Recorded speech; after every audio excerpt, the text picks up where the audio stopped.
Hello और नमस्कार मित्रों, मेरा नाम है सोनू सिंह और हेलो मित्र के इस कार्यक्रम में एक बार फिर से आपका बहुत बहुत स्वागत है। आज इस कार्यक्रम में मेरे मेहमान बने हैं आदरणीय प्रमोद सिंह जी। और आप प्रोफेशन से एक प्रिंसिपल हैं और हृदय से एक कवि हैं, और साथ ही साथ कवि भाव से सामाजिक मुद्दों को लेकर काफ़ी मुखर भी होते हैं। कई सारी कविताएं ऐसी होती हैं जो बहुत प्रासंगिक होती हैं, चाहे वो अपने नगर की बात हो, चाहे वो अपने ज़िले की बात हो। और एक शिक्षक के तौर पर आपका बहुत ही लंबा करियर रहा है, तकरीबन 37 सालों का। तो बहुत सारी चीज़ें हम जान सकते हैं चर्चा के माध्यम से। तो सर, आपका बहुत बहुत स्वागत है। बहुत बहुत धन्यवाद। जो सबसे पहला और सीधा प्रश्न मेरा है वो शिक्षा से जुड़ा हुआ है कि आज जब हम क्लासरूम का एक इन्वायरमेंट देखते हैं तो पेरेंट्स इस मन से बच्चों को भेजते हैं कि मेरा बच्चा क्लास में 100% अटेंटिव होगा, क्योंकि पेरेंट्स अपना 100% देते हैं। लेकिन क्लास में आने के बाद वो एफिशिएंसी नहीं रह पाती है, यानी बच्चे का जो रिजल्ट होना चाहिए, बच्चे का जो लर्निंग एटीट्यूड होना चाहिए, उसमें लगातार कमी आती जा रही है। आपको क्या लग रहा है कि बच्चा क्लास में क्यों इतना गुम रहते हैं, क्यों उनका अटेंशन क्लास में नहीं रहता है? उसके मूल कारण में अगर हम ये महसूस करें तो शिक्षकों के प्रति जो उनका सम्मान की उनकी जो भावना है वो कम होती जा रही है। और कम होने का कारण भी है, शिक्षक पूरी तरह से कंटेंट्स को डिलीवर नहीं कर पा रहा है और वो रोचकता पैदा नहीं कर पा रहा है। दूसरा कारण ये भी हो सकता है कि बच्चे आधुनिक संसाधनों से इतना कुछ जान लेते हैं कि उसके बाद उन्हें जानने की कोई ज़रूरत नहीं महसूस होती है। होना चाहिए, सीखना चाहिए, शिक्षक जो कह रहा है उसकी बातों को उन्हें सुनना चाहिए। एक व्यक्ति के तौर पे हम अपने जीवन में जो सबसे ज़्यादा सम्मान है वो एक गुरु को दे पाते हैं। वो वही सम्मान हम एक माता पिता को भी देते हैं।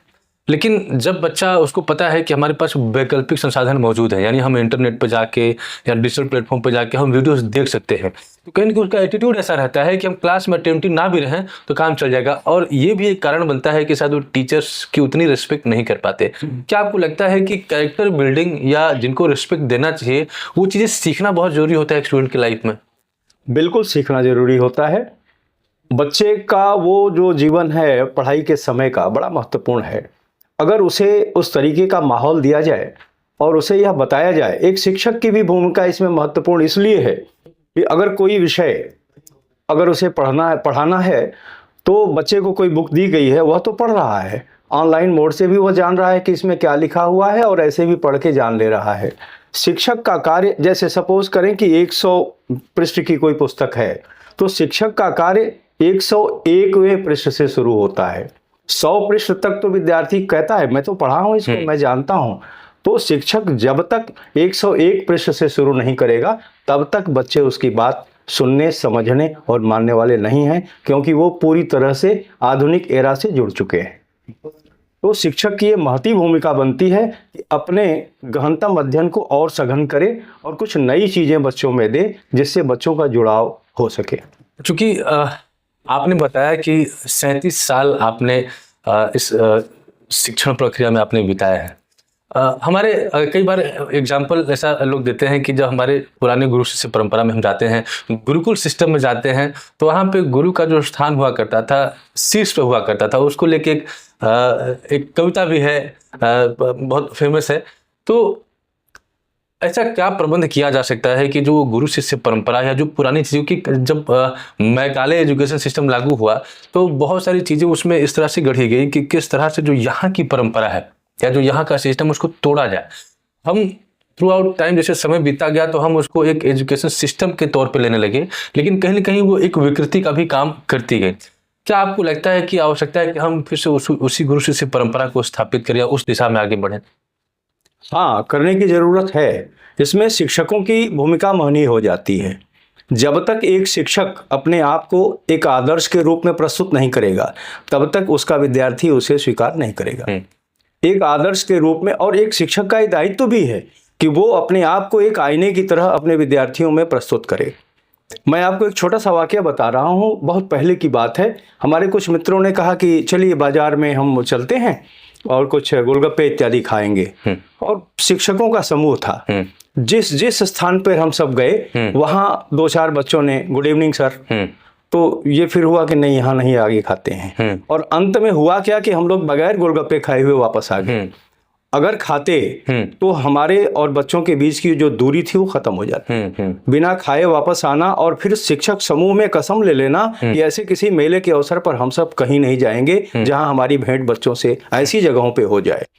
तो एक सूत्र जरूर होना चाहिए शिक्षकों और छात्रों के बीच में, जो थोड़ी सी दूरी बनाकर रखे, तभी ये गुरु और शिष्य की परंपरा को कायम रखा जा सकता है। एक चीज़ मैं एक शिक्षक के तौर पर नोटिस करता हूँ कि जैसे जो प्राइवेट स्कूल्स हैं उसमें बच्चों को इंस्ट्रक्शन होता है कि अगर आपके क्लास में किसी तरह की समस्या टीचर्स के साइड से आ रही है तो आप टीचर्स की शिकायत आके प्रिंसिपल से या मैनेजमेंट से कर सकते हैं। वो करते भी हैं, लेकिन मैं ये नोटिस करता हूँ कि क्लास के जब कोई बच्चा शरारती होता है, वो शरारत करता है, बदमाशी करता है, उसको बाकी बच्चे फॉलो करते हैं, लेकिन वो क्लास का जो डिस्टर्बेंस वाला सीन होता है या उस बच्चे की शिकायत बच्चे कभी नहीं करते। क्या आपको लगता है कि बच्चों का जो अप्रोच है वो हमको मोरल ग्राउंड पे थोड़ा सा उनको बेहतर करने की आवश्यकता है कि चाहे वो टीचर के साइड से प्रॉब्लम हो चाहे वो स्टूडेंट के साइड से प्रॉब्लम हो, वो दोनों रिपोर्ट होनी चाहिए? हाँ, मेरा एक प्रयोग इस संबंध में रहा है हमेशा से कि मैंने बतौर प्रधानाचार्य 15 साल से मैं प्रिंसिपल भी हूँ, तो मैंने शुरू में ये सोचा कि जब तक मुझे सूचनाएं नहीं मिलेंगी तब तक मैं इन चीज़ों को अमल में नहीं ला सकता। अच्छी सूचनाएं भी चाहिए और ख़राब सूचनाएं भी चाहिए। इसलिए मैंने बच्चों को ही अपना एक माध्यम बनाया। हर क्लास से 2-2 4-4 बच्चे जो मेरे से जुड़े रहते थे वो आते थे और आते हैं आज भी, जिससे मैं चीज़ों को रेक्टिफाई कर पाता हूँ कि मुझे यहाँ ये एक्शन लेना है, मुझे यहाँ ये एक्शन लेना है, मुझे पेरेंट्स को बुला के बच्चों का सामना कराना है। अक्सर मैंने देखा है कि जब भी मैंने बच्चों से कहा तुम्हारे पिताजी से अभी बात करता हूं, तो बच्चे जैसे घबरा से जाते हैं। तो वहां फिर मेरा ये कर्तव्य बनता है कि मैं उन्हें वहीं संभाल लूं कि ठीक है बेटा, आप आइंदा गलती नहीं करना, और उनके अंदर भी ये कॉन्शसनेस आ ही जाती है कि चलो बच गए। तो ये जरूर पर्दा हमें बनाना पड़ेगा और तभी ये संभव है सारी चीजें। ऐसी क्या एजुकेशन, जैसे आप अगर हमारी प्राचीन ज्ञान परंपरा में जाएंगे तो ऐसी कौन सी चीज़ें हैं जिनको आप आज भी अपने एजुकेशन सिस्टम में, इस आधुनिक एजुकेशन सिस्टम में आप लागू करना चाहेंगे? प्राचीन परंपराओं में देखिए, पढ़ने और याद करने की परंपराएं थी, गुरु का सम्मान करने की परंपरा थी। आज विद्यार्थियों में पढ़ने और याद करने की परंपरा लुप्त होती जा रही है। वो पूरी तरह मोबाइलों पर आश्रित हो चुके हैं। अब ये कहना समीचीन होगा कि वो कितनी मोबाइलों से कितना अच्छा सीख पाते हैं। ध्यान डाइवर्ट होता है, मोबाइलों से हट करके कहीं और चले जाते हैं। वो कुल मिला करके मेरा तो एक ही मानना है कि जब तक छात्र वर्ग अपने शिक्षक को अपने माता और पिता के समान और उनसे भी बड़ा कोई आदर्श नहीं मानेगा, तब तक वो उनकी सुनने वाला नहीं है। जैसे एक मैं बहुत बड़ी त्रुटि ऑनलाइन प्लेटफॉर्म पे मानता हूँ, जैसे मान लीजिए कि मैं इंग्लिश पढ़ाता हूँ, कोई ग्रामर का कॉन्सेप्ट है, मैंने उसको 15 मिनट में बहुत अच्छे तरीके से बच्चों को डिलीवर किया, उनको बोल दिया कि बेटा आप इसको प्रैक्टिस करो और अगर कहीं कोई समस्या है तो तुरंत मुझसे पूछो। लेकिन मैं देखता हूँ कि वही ग्रामेटिकल कॉन्सेप्ट अगर आप बच्चा यूट्यूब पे चला गया तो 1 घंटे 45 मिनट का वीडियो है। अब 1 घंटे 45 मिनट बच्चा देखता है, डिजिटल बोर्ड आजकल लगा रहता है, तो मुझे ये लगता है कि वो टीचर ना होकर वो कंटेंट क्रिएटर है।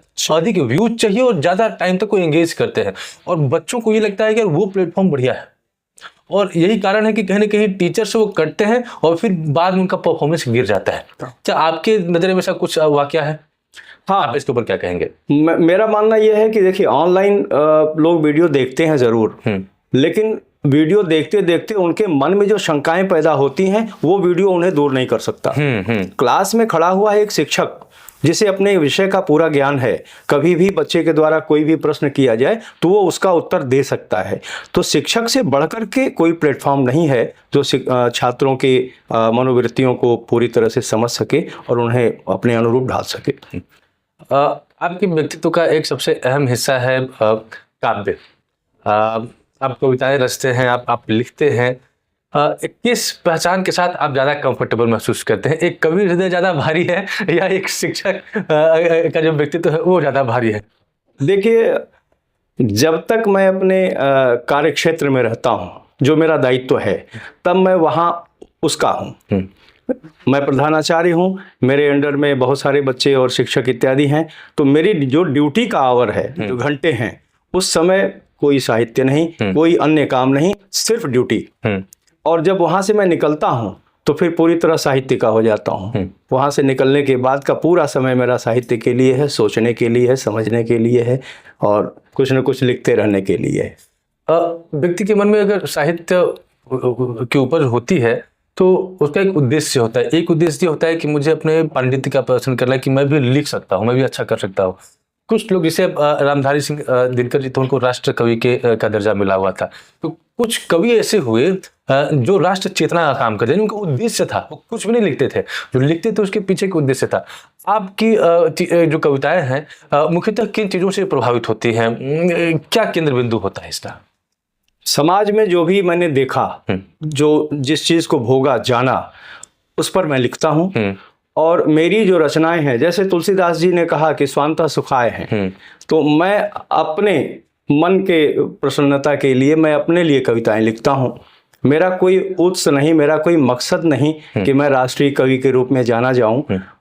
जाना अलग बातें हैं, वो भविष्य के गर्त में है, क्या होगा क्या नहीं होगा वो बातें अलग हैं।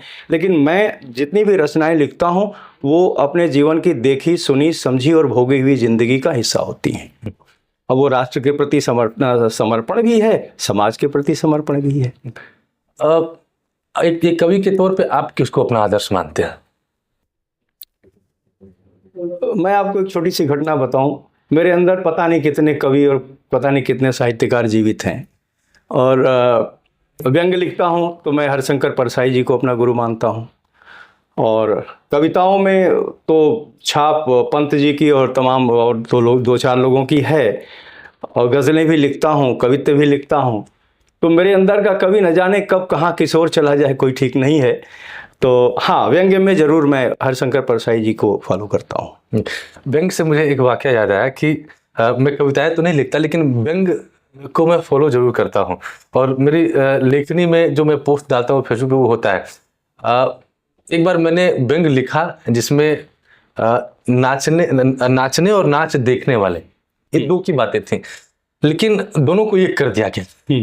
क्या आपको लगता है कि आज समाज में व्यंग्य को समझने वाले या साहित्य को समझने वाले लोग हैं, या जानबूझ के अर्थ का अनर्थ निकाला जाता है? आपका क्या अपना अनुभव है? नहीं, साहित्य को समझने वाले धीरे धीरे कम होते जा रहे हैं।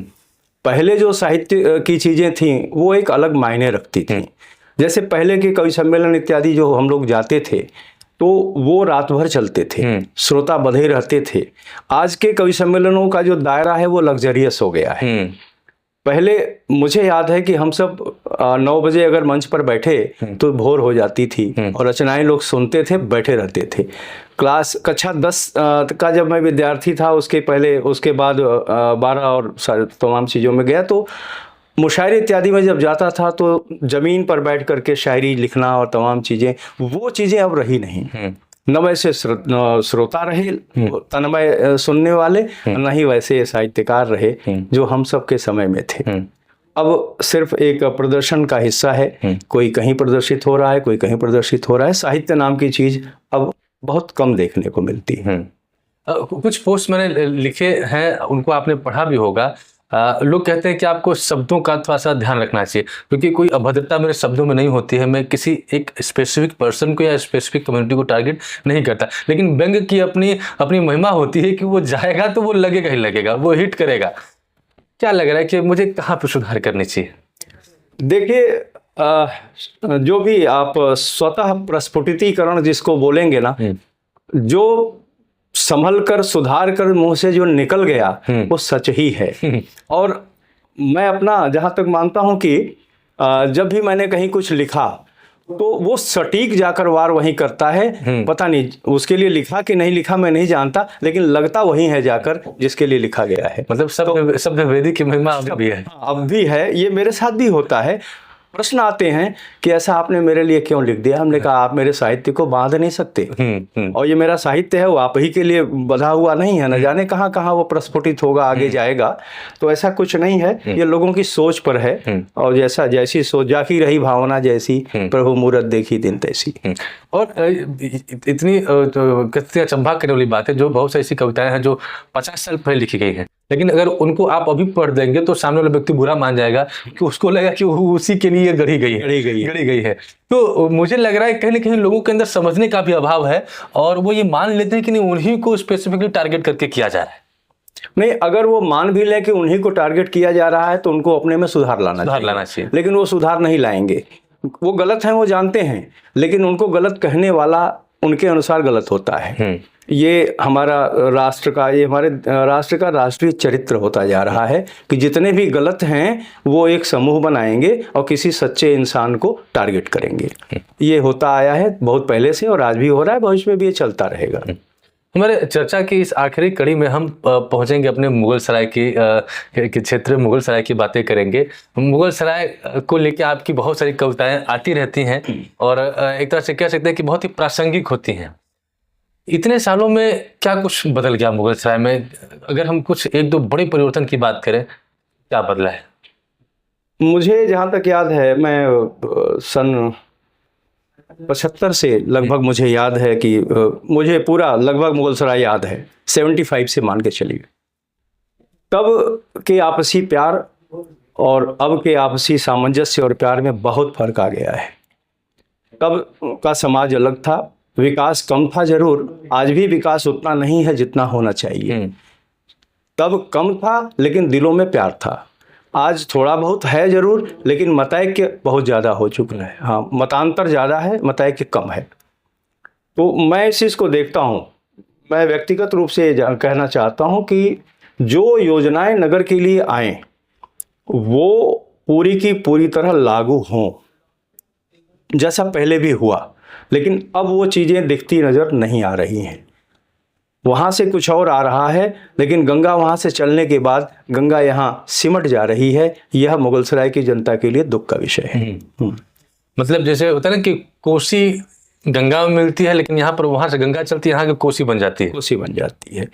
तो इसके लिए देखिए, ये मुगलसराय है और यहाँ की पब्लिक में बड़ी ही समृद्ध और मानसिक रूप से समृद्धशाली है, सोचती है, करने से पहले कुछ सोचती है और सोचते सोचते शायद देर लगा देती है कि चीज़ों पर हमें कुछ बोलना था, तब तक देर हो चुकी होती है।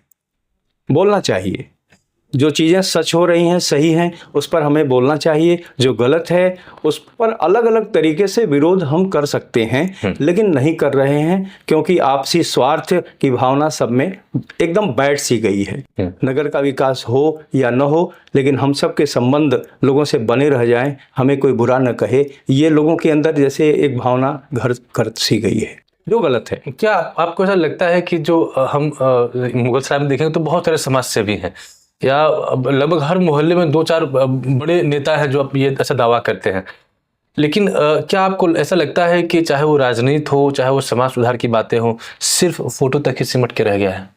बस वो सारे लोग जितने भी हैं वो फेसबुक को खुश करने में लगे हुए हैं। बस कार्यक्रमों में जाना, फेसबुक पर फोटो डाल करके अपने कार्य की तीसरी कर देना आज के राजनीति का ज्वलंत उदाहरण हो चुका है। काम को अमली जामा पहनाना है, इसकी चिंता किसी को नहीं है। किसी भी आंदोलन में भाग लेकर फोटो खिंचा करके चले जाना, यह लोगों की एक तरह से मानसिकता बन गई है। मैं बताऊं, मैंने राजनीति में भी शुरुआत की जब मैं 2000 शायद 1984-85 की बात है।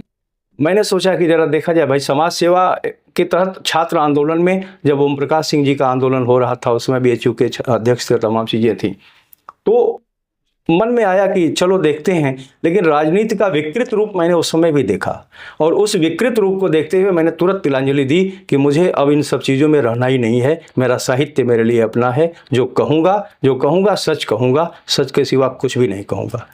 अब वो चाहे किसी को बुरा लगे या किसी को भला लगे। ऐसे अगर मैं एक व्यक्ति का आकलन करता हूँ, मैं अपना भी आकलन करता हूँ, तो मैं ये मानता हूँ कि जो व्यक्ति मतांतर, आपने कहा कि हमारे मतों में अंतर है, आप कुछ अलग सोच रहे हैं, हम कुछ अलग सोच रहे हैं, उसको भी अगर फेस कर ले और उसमें भी तालमेल बिठा ले, वही उत्तम व्यक्तित्व का एक मापदंड होता है। लेकिन आज अगर दो लोगों के बीच में जरा सा भी डिफरेंस आता है तो ये मान लेते हैं कि सामने वाला व्यक्ति मेरा एनिमी है। तो क्या ये शुरू से मुगल सराय में ऐसा रहा है या ये विकृति अभी बाद में आई है? नहीं, ये नई पीढ़ी में ज़्यादातर आई है। पहले के लोगों में मैंने देखा है, अब तो बहुत सारे लोग हमारे जो सीनियर्स थे वो नहीं रहे, लेकिन पहले ये चीज़ें बहुत कम देखी जाती थी। आज की जो युवा पीढ़ी में ये एक परिवर्तन आया है इस तरह का कि मनभेद नहीं होना चाहिए। मतभेद हो चलेगा, लेकिन मन का भेद नहीं होना चाहिए। मतभेद है, नेताओं में भी होता है, लेकिन मन एक है तभी तो एक साथ एक टेबल पर बैठकर चाय पी लेते हैं। लेकिन वो आम जनता में यह जागरण नहीं है और आज के युवाओं में इस बात की कमी है कि उस चीज़ को बहुत सीरियसली ले लेते हैं और फिर उसी के अनुसार अमल भी करते हैं, जो गलत है। अभी हमारे मुगल सराय में हाल ही में एक बड़ी दुखद घटना घटी। रोहतास पाल जी की निर्मम तरीके से हत्या कर दी गई जी। फिर मैंने उसके बाद देखा कि उनका जो घर है एक तरह से पॉलिटिकल टूर बन के रह गया। मतलब हर पार्टी से लोग आते थे, बड़ी बड़ी बातें करके जाते थे। यहाँ तक कि अनिल राजभर जी उन्होंने बोला कि जो अपराधी हैं जिन्होंने गोली चलाई है उनकी 7 पीढ़ियां याद रखेंगे। लेकिन 18 तारीख को ये घटना घटी थी, आज 7 तारीख हो गया, मतलब 18-19 दिन हो गए, अभी भी गोली चलाने वाले का, शूटर का कुछ अता पता नहीं है। क्या आपको लग रहा है कि इसी तरह की एकता नगर में होनी चाहिए या रोहतास पाल जी का घर वास्तव में एक पॉलिटिकल टूर बन के रह गया?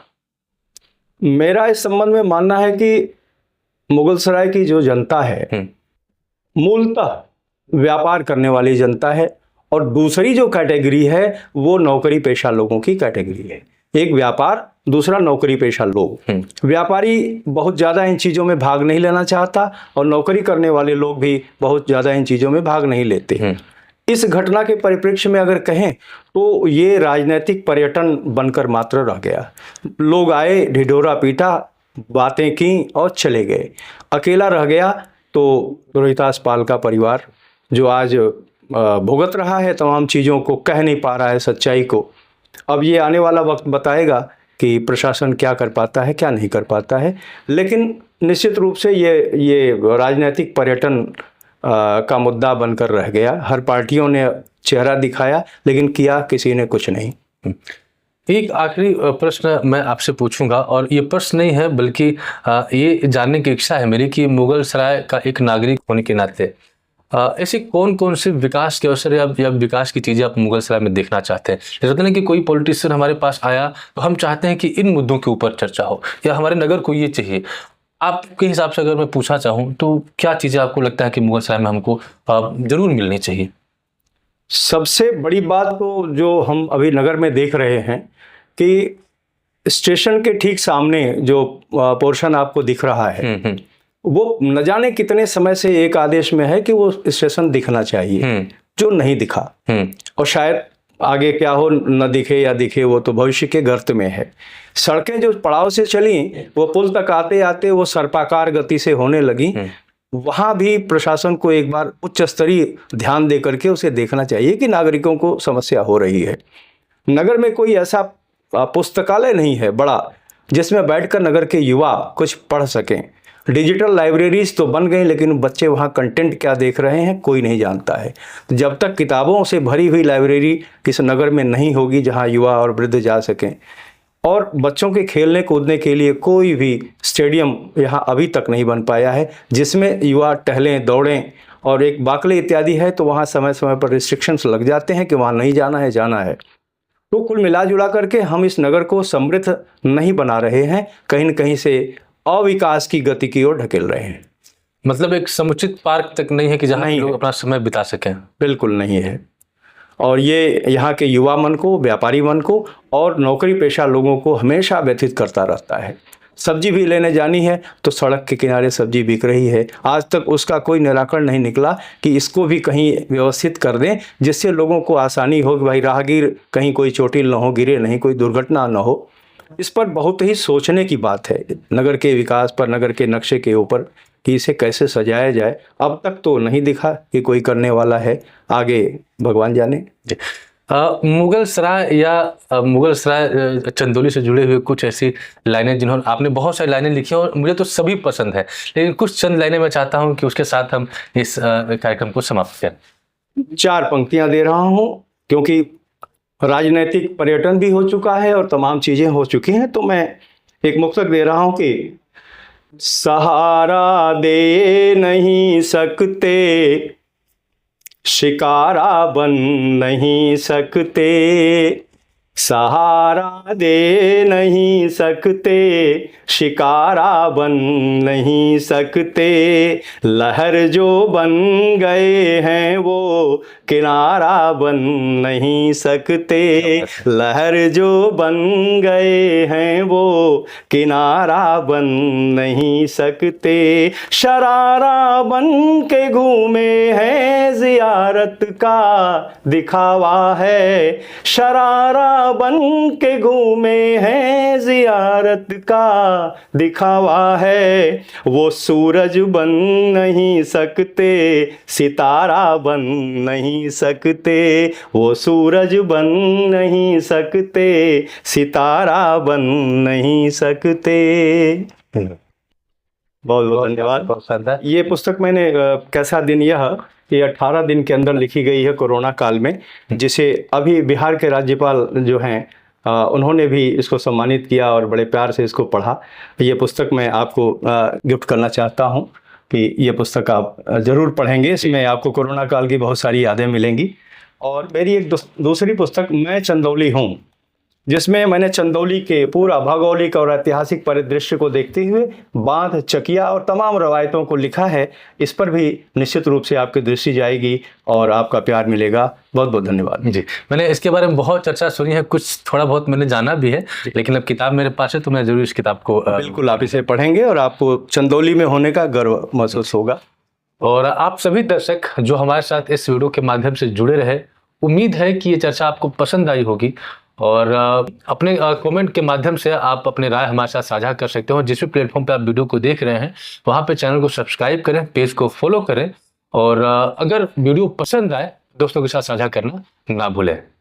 मिलते हैं आपसे अगली वीडियो में, तब तक के लिए जय हिंद, जय भारत, नमस्कार।